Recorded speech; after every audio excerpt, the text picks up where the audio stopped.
जलील शीतलीकरणं पुष्पै देवादिवन्दनं महात्माभिवन्दनं परमात्माभिवन्दनं स्वास्वात्माभिवन्दनं।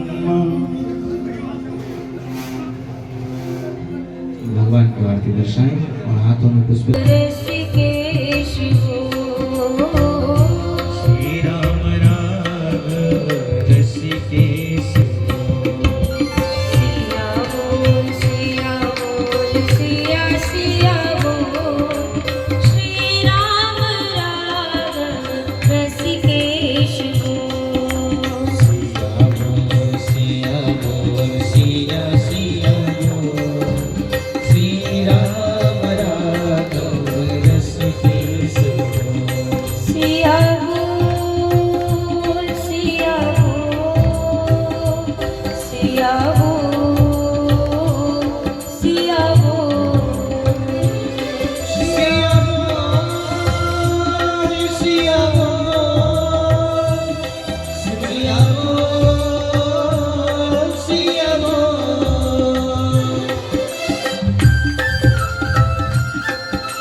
राम राघव रस केश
पवन सुत हनुमान की श्री सद्गुरुदेव भगवान की भूत भावन भोलेनाथ की श्री अयोध्या धाम की सरयू महारानी की श्री राम कथा ज्ञान यज्ञ की श्री ज्वाला मैया की श्री विरासनी मैया की सब संत भगवान की श्री राम लला सरकार की श्री राम जन्मभूमि की जय जय श्री सीताराम।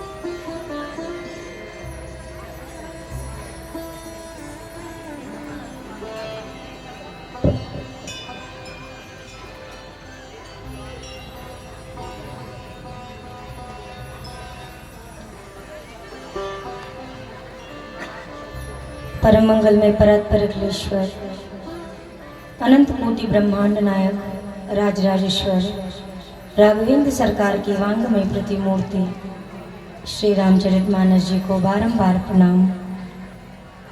अनंत कोटि ब्रह्मांड नायक आकार वर्णालय भगवान श्री सीताराम जी के चरणों में बारंबार प्रणाम।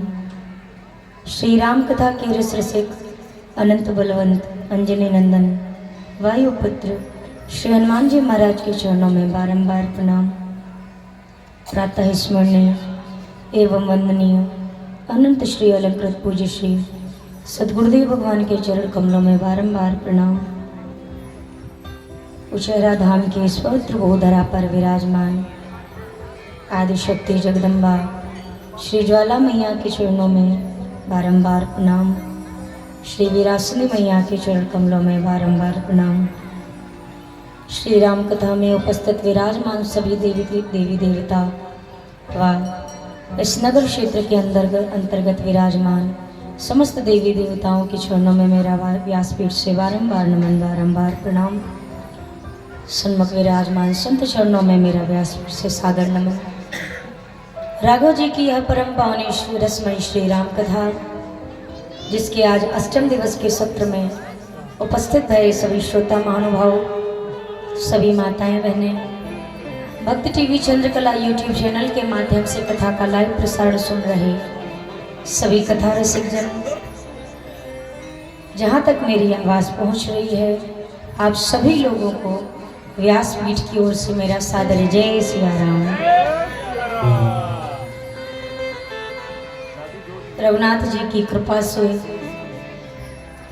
संतों के आशीर्वाद से, उनकी कृपा दृष्टि से, माँ जगदम्बा की असीम अनुकंपा के फलस्वरूप हम आप यहाँ पर बैठकर पिछले 7 दिनों से प्रभु की यह रस्म गौरव गाथा का श्रवण लाभ ले रहे हैं, जिसके क्रम में आज अष्टम दिवस की कथा सत्र के भीतर हम आप प्रवेश करने जा रहे हैं। पूर्व दिवस की कथा जिसमें हमने भरत जी के भावों का दर्शन करने का एक सूक्ष्म प्रयास किया। भरत जी का चरित्र इतना वृहद है, इतना विशाल है कि जान ही राम न सकहि बखानी, लेकिन फिर भी गोस्वामी जी ने ऐसी कृपा करी कि हमने तट पर बैठकर ही मानो उनके दर्शन का लाभ लिया है। चित्रकूट की इस पावन लीला के आगे गोस्वामी जी ने भरत जी के पावन चरित्रों के साथ ही साथ मानस जी के इस द्वितीय सोपान को विश्राम दे करके तृतीय सोपान के भीतर प्रवेश किया, जिसका नाम है श्री अरण्यकांड। और अरण्यकांड की जो परम पावनी कथा है उसका आरंभ हुआ है प्रभु की एक दिव्य लीला के साथ। वो लीला जो मानस जी में शायद प्रथम बार ऐसा दर्शन करने में आया, या तो ऐसी मधुर लीला के दर्शन श्री जनक जी की पुष्प वाटिका में भय थे, या तो ऐसी मधुर लीला का दर्शन आज यहाँ पर अरण्यकांड के आरंभ में भया। और गोस्वामी जी ने उस लीला का चित्रांकन किया। गोस्वामी जी कहते हैं, एक बार चुने कुसुम सुहाए, निज कर भूषण राम बनाए। एक बार चुने कुसुम सुहाए, निज कर भूषण राम बनाए। एक बार चुने कुसुम सुहाए, निज कर भूषण राम बनाए। एक बार चुने कुसुम सुहाए, निज कर भूषण राम बनाए। सीता ही पहिराए प्रभु सादर, सीतै पहिराए प्रभु सादर। बैठे फटिक शिला पर सुंदर। बैठे फटिक शिला पर सुंदर। सुरपति सुत धरि वायस वेशा, सुरपति सुत धरि वायस वेशा। सठ चाहसी रघुपति बल देखा। सठ चाहसी रघुपति बल देखा। सीता चरण चूचे हति भागा। सीता चरण चूच हति भागा। मूढ़ मंद मति कारण कागा। मूढ़ मंद मति कारण कागा। मंगल भवन अमंगल हारी। मंगल भवन अमंगल हारी। प्रभु सुदशरथ अजिर बिहारी। प्रभु सुदशरथ अजिर बिहारी। रघुनाथ जी की यह जो दिव्य लीला, वैसे तो हम कथाओं की लीला में प्रवेश करेंगे ही करेंगे, पर मैंने आपको कल भी कथा के विश्राम होते होते एक सूचना दी थी कि आज का जो दिन है बहुत महत्वपूर्ण दिन है। आज वो दिवस है जिस दिवस को पाने के लिए, जिस दिवस को लाने के लिए ना जाने कितने राम भक्तों ने अपने जीवन को बलिदान किया, राघव के चरणों में कुर्बान किया। और उनके उस बलिदान के फलस्वरूप ही हमारे आपके जीवन में इस शुभ घड़ी का आगमन भया है। आज राघवेंद्र सरकार के प्राण प्रतिष्ठा की वह शुभ घड़ी है, यानी आज प्रतिष्ठा द्वादशी है। अभी तक हमें बहुत सारे त्यौहार मिलते रहे, बहुत सारे त्यौहार जो कैलेंडर में छपते रहे, हम देखते रहे, मनाते रहे, पर हम बड़े सौभाग्यशाली हैं कि हमारे आपके जीवन में वो पल आया कि आज से एक नए नूतन त्यौहार का नामकरण जो हुआ वो अब हमारे जीवन में हो गया है। राघवेंद्र सरकार के प्राण प्रतिष्ठा की हर वर्ष जो वर्षगांठ मनाई जाएगी वो प्रतिष्ठा द्वादशी के नाम से हर वर्ष मनाई जाएगी, और आज प्रतिष्ठा द्वादशी का ही वह शुभ मुहूर्त है। वैसे तो अयोध्या में अगर रहें तो वहाँ के आनंद की क्या ही बात कहें।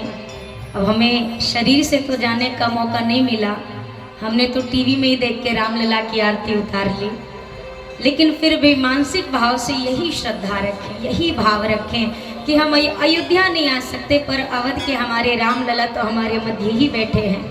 हम उन्हीं की कथा को गा रहे हैं, उन्हीं की कथा को सुन रहे हैं। और भैया कितना सुंदर वह शुभ पल है कि अपने नेत्रों से हम उस छवि को देख पा रहे हैं जिस छवि को पाने के लिए कितने प्राण चले गए, कितने संत अपने जीवन के इसी लक्ष्य को अंतिम लक्ष्य बताकर मानकर सोचकर चले गए, पर वो पूर्ण ना हो सका उनके रहते। पर प्रभु ने भी उनकी पुकार सुनी, भले थोड़ा देर लगी, लेकिन आज हमारे राघवेंद्र सरकार हमारे नेत्रों के समक्ष आकर विराजमान हो गए। कितना सुंदर वह स्वरूप है। आप में से जो भी अयोध्या गए हों, जिन्होंने रामलला को सामने से देखा हो, वो तो क्या ही कहे, उनकी तो तस्वीर देख के भी उनसे प्यार हो जाता है, तो सामने वाला तो बिल्कुल बावला ही हो जाएगा देखकर उनको। आज तो जिस तरह से राघवेंद्र सरकार की एक एक छवि के दर्शन न्यूज चैनल के माध्यम से कराए जा रहे थे, जिस तरह से एक एक श्रृंगार हो रहा था रघुनाथ का, वह देखते ही वह छटा बन रही थी। और धन्य है वो कर कमल। हम तो वही आपस में मैं माँ से चर्चा कर रही थी कि सब बातें तो एक तरफ हैं, पर जो पुजारीगण उनके बगल खड़े होकर उनके कपोलों का कभी स्पर्श कर रहे, कभी उनके हाथ का स्पर्श कर रहे, कोई कंगन पहना रहा है, कोई गले में हार पहना रहा है, कोई पाँव में पैजनी पहना रहा है, कोई कमर में करधन पहना रहा है, वो कितने सौभाग्यशाली हाथ है, जरा विचार करो। रघुनंदन की कपोलों पर इत्र की जब इस तरह से मालिश करे तो ऐसा लगे कि रघुनाथ जो धन्य है ही हैं, वो हाथ कितने धन्य हैं जो उनके इतने करीब पहुंच गए। और सरकार पूरे श्रृंगार के साथ आज पूरे अपने भक्तों को श्रृंगार करते हुए दर्शन दे रहे थे। नहीं तो ऐसा कभी होता नहीं है। ठाकुर जी का श्रृंगार हमेशा पर्दे के भीतर किया जाता है और पूरा श्रृंगार होने के बाद पर्दा खोला जाता है। और YouTube में तो वीडियो खैर पढ़ी जाती है, आप घर जाके भी देखना, ठाकुर जी के पर्दे खुले और पूरे अपने भक्त के सामने श्रृंगार कर रहे, मतलब हम जैसे हैं जो है तुम हमारे पूरे दर्शन कर रहा। मैं हर कथा में कहती हूँ कि भैया हमारे जिन भक्तों ने कितनी कुर्बानी दी। हमारे कई संत जन कहते हैं कि 77 बार हिंदुओं ने प्रयास किया, राम भक्तों ने प्रयास किया, 77 बार भी ऐसी सरकारें आई, ऐसे रामद्रोही लोग आए कि वो राम भक्तों पर ही गोली चलवा दे। घटना किसी से छुपी नहीं है कि किस तरह से कोठारी बंधु आज अमर हो गए। क्यों? अपने राम जी के लिए उन्होंने प्राण दे दिए। कभी ना मौका मिले तो आजकल तो सोशल मीडिया में सारी चीज़ें अवेलेबल रहती हैं, सब उपलब्ध है आपके लिए। कभी बैठ करके समय निकाल कर उन पुरानी वीडियोस को देखा करिए। हम और आप जो आज खुले आसमान में बैठकर चैन की सांस ले रहे और 2 माला कर ले रहे, तो हमें भगवान पे ही एहसान लाद देते, हम आपकी पूजा करते हैं। जरा उन भक्तों का जीवन देखिए। पुलिस चारों ओर खड़ी है, पर क्या वाक्य है कि लाठी गोली खाएंगे पर मंदिर वहीं बनाएंगे। यही नारा दे देकर कितने भक्त चले गए, राम लला हम आएंगे, मंदिर वहीं बनाएंगे। यद्यपि हम कुछ करने वाले नहीं हैं, करने कराने वाला सब वो है, पर वो जुनून किस हद का रहा होगा जहां पर प्राणों की परवाह नहीं है। और सही कहो भैया, सब कुछ अनुकूल हो गया, लेकिन अगर ये सरकार नहीं आती तो इस जन्म में तो हम ये झांकी देख पाने वाले नहीं थे। मान लो कोर्ट का फैसला भी आ जाता, फिर भी जैसे वो 5 वर्षीय ग्रामीण योजनाएं चलती है ना, ऐसे खिसक खिसक के चींटी की चाल में हम लोग तो मर ही जाते। कौन सी पीढ़ी रामलला को देख पाती भगवान जाने। पर धन्य धन्य धन्य लाख धन्य कहूँ। कम से कम ऐसी सरकारें आई, सरकारें तो जो सरकार आई सो आई, कम से कम शासन सत्ता में धर्म को मानने वाला ऐसा राजा आया कि जो हमारी धर्म को समझे, जिन्होंने सब चीज एक किनारे कर दिया और कम से कम हमारी सनातन को मान्यता दे करके हम हिंदुओं के जीवन की आशा को पूर्ण कर दिया और हमारे राम लला की वह सुंदर छवि हमें जीते जी दिखा दी। कहाँ पर अयोध्या, हम तो अयोध्या में जन्मे, हमने तब भी अयोध्या देखी थी, हम अब भी अयोध्या देखते हैं। आपसे सत्य कहूँ, जब हम महीनों बाद कथा करके जाते हैं तो हमें अपनी गलियां नहीं पहचान में आती कि हम कहाँ रहते थे। जब लास्ट ईयर कथा चली राम जी का, जब ये प्राण प्रतिष्ठा का पूरा कार्यक्रम था, उस वर्ष कथाएं लगातार 5-6 महीने थी। मतलब हम 5-6 महीने अयोध्या जा ही ना सके, एक कथा से दूसरी कथा, दूसरी से तीसरी। और जब सारी चीजों की सभी कथाओं के बाद हम जब 5-6 महीनों के बाद अयोध्या पहुंचे तो कहाँ से फ्लाईओवर चले गए हैं, कहाँ की गली कहाँ चली गई, हमारी तो खुद की खुद ही चकरा रहे। हमें समझने में टाइम लगा कि ये कौन सी गली है। सड़कें ऐसी हो गई, गलियां ऐसी, सूर्य स्तंभ लगे हुए हैं, राजद्वार बना हुआ है। वाह वाह। जब एक संत किसी गद्दी पर बैठता है ना शासन सत्ता के, तो ये उस संत की ही सोच हो सकती है कि भगवान की नगरी को कैसे चमकाना है। महाकुंभ ऐसा नहीं है कि आज से हो रहा है, अनादिकाल से कुंभ महाकुंभ चलते चले आ रहे हैं। सारी व्यवस्थाएं होती थी, जब दूसरी सरकारें थी तो भी होती थी, लेकिन आज महाकुंभ देखने के लिए लोग विदेशों से आते हैं कि हम भी जाकर जरा भारत भूमि की उस छटा को देखें। क्या शोभा है, क्या सुंदरता है। फिर से कुछ आंखें छलकेंगी, फिर से कुछ भावुक मन होगा। हम भूले नहीं समाएंगे, मंदिर का उद्घाटन होगा। कब की पत्थर बन चुकी शिलाएं वापस फिर से बोलेंगी। जब प्रभु के चरण पड़ेंगे तो वो प्रभु के चरण टटोलेंगे। जब भव्य आरती राम लला की वहां उतारी जाएगी, तब भारत माता कार सेवकों पर बलिहारी जाएगी। ये उन कार सेवकों का बलिदान है, निस्वार्थ होकर। आज जिस आरएसएस का विरोध होता है, आप जरा उनकी श्रृंखला को समझो, पढ़ो। ये धर्म मंच है भैया, यहाँ से हम अपने जीवन की गाथा हमने आज तक नहीं गाई है। हम ऐसे पढ़े, ऐसे बड़े भाई, ऐसे किया, ऐसे किया। 8 दिन में हमने कभी अपनी चर्चा नहीं करी है, ना हमें करनी है। जो जीवन बीत गया, जो जीवन बीत रहा है, जो जीवन बीतेगा, रघुनाथ जी सब जानते हैं। और ये चर्चा मैं इसलिए कह रही हूँ कि सहज में प्राप्त हुई ये जो चीज है, इसको बिल्कुल हल्के में मत लेना। हमें जो प्राप्त हो गया है ना, ये तभी तक हमें प्राप्त तो हो गया, पर मिली हुई चीज को संभाल के रखना अब आपकी जिम्मेदारी है।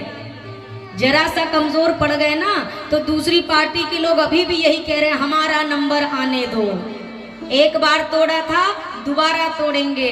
पर सारे सनातनी एकजुट होकर कह देना कि अब तुम्हारे पुरखों में ताकत नहीं है कि तुम हमारे मंदिर की ओर आंख उठाकर देखो। वो जब की बात थी तब की थी, पर जब गिद्धराज जटायु अपने राम के लिए प्राण दे सकते हैं, तो भगवान ने हमें तो मनुष्य बनाकर भेजा है। अरे मरना होगा, मर जाएंगे। वैसे भी अमर होने नहीं आए हैं संसार में। मान लो 80 में मरेंगे, और अगर भगवान का काम पड़ गया तो उसके पहले ही मर जाए, तो कम से कम ये जिंदगी तो सफल होगी। आज कोठारी बंधु किस लिए अमर है संसार में? वो माँ धन्य है। जब राम मंदिर के प्राण प्रतिष्ठा की पत्रिका तैयार होती है, तो उस माँ के पास भेजा जाता है कि मैया वो तेरे लाल थे। कितने लोगों ने कितनी तपस्या करी, हम अनजान हैं उन चीजों से। हमारे यही अयोध्या धाम से थोड़ी दूर पर ही एक गांव पड़ता है, क्षेत्र है सराय राशि, वहां पर भी हमने कई बार कथा गाई। वहां पे जो क्षत्रियों के समुदाय थे, कई सारे ऐसे क्षत्रिय थे जिन्होंने संकल्प लिया था, जब तक रामलला मंदिर में ना बैठे हम पैर में जूते नहीं पहनेंगे, सिर पे पगड़ी नहीं बांधेंगे, हम नई पगड़ी बांधने योग्य हैं। ये जो पगड़ी है, ये क्षत्रियों के लिए उनकी मान मर्यादा गौरव का प्रतीक है। वो कहे जब रामलला टाट के भीतर बैठे हुए हैं, तो हम सिर पे साफा बांध के घूमे, हमें ये अधिकार नहीं है। नहीं बांधा। एक मैया ऐसी रही जो जीवन भर फलाहार पे रही, जब तक रामलला मंदिर में ना बैठे मैं आहार नहीं करूंगी। मैं फलाहार पे रहूंगी। यही छत्तीसगढ़ की घटना है। एक बूढ़ी मैया जो कबाड़ बीनती थी, कूड़े कचरे बीनती थी, जब रामलला के मंदिर निर्माण के लिए जन्मभूमि ट्रस्ट से लोग गांव-गांव चंदा इकट्ठा कर रहे थे ना, जब सेवा ले रहे थे, तो जब उसके क्षेत्र में पहुंचे ना, तो वो कबाड़ बीनने वाली मैया, जिसके पास उसकी कुल रकम ही 20 से 40 रुपए थी अब तक जोड़ी हुई, उसने अपने फटे आंचल से वो 40-20 रुपए खोले और दान पेटी में डाल दिए। अब जरा सोचो, ऐसी संपत्ति किसी करोड़ों की संपत्ति से कम है क्या? रामलला ने भी तो ठान लिया कि अगर मेरे भक्तों ने मेरे लिए इतना इंतजार किया, इतना रोए, इतना मुझे पुकारा, इतनी कुर्बानियां दी, तो ठीक है, भले मैं 5 वर्ष का लल्ला बन के आऊंगा, पर मैं कमल के आसन पर बैठा नहीं रहूंगा, मैं भी कमल के आसन पर खड़े खड़े अपने भक्तों का इंतजार करूंगा। और खड़े हैं रामलला, जितने लोग दर्शन कर रहे हो, रामलला खड़े हैं, 5 वर्ष के लल्ला। जब रामनवमी का भी लास्ट ईयर मैंने चर्चा भी करी कथा में इस विषय पर कि अभी जब पिछली रामनवमी आई थी ना, उस दिन रामलला ने 11 से 12 घंटे दर्शन दिए थे अपने भक्तों को। भोर के 4 बजे से दर्शन जो खुले, रामलला के पट रात्र में जाकर बंद हुए थे 11-12 बजे। केवल भोग के लिए थोड़ा सा पर्दा लगे, मानो ये कौन प्रेरणा कर रहा है पुजारी जी के मन में, चाहे ट्रस्ट के लोग हो चाहे पुजारी जी हो, कौन प्रेरणा कर रहा है? यही तो प्रेरणा कर रहे हैं। सबने नियम लिया कि भैया जब भक्त इतने दूर दूर से दर्शन करने आ रहे हैं तो ये भी ठाट में नहीं बैठेंगे। ठाकुर जी ने जो विश्राम का समय होता है वो भी हटा दिया, उस समय भी दर्शन दिया जब वो विश्राम करते हैं। और आज भी वही घटना, श्रृंगार भी करा रहे हैं तो सबके सामने। कार सेवकों ने जब धावा बोला, कई बार ये प्रयास किया गया, हमारी तो मैया बताती है, माता जी बताती है माँ, कि कार सेवक जब सरयू मैया का जो पुराना पुल है, सबसे पहला पुल, जो गए होंगे उन्होंने देखा होगा, उस पुल पर जब कार सेवक फंसे तो फोर्स पुल के इस साइड भी लगा दी गई जहां से एंट्री करते हैं पुल के भीतर, और उस साइड भी फोर्सेस लगा दी गई। अब दोनों तरफ फोर्स है और बीच में सारे भक्त घिर गए। और उस समय मुलायम सिंह ने अंधाधुंध फायरिंग करने का आदेश दे दिया।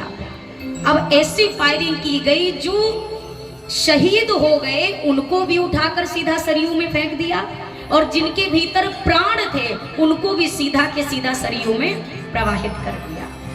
ऐसी क्रूरता।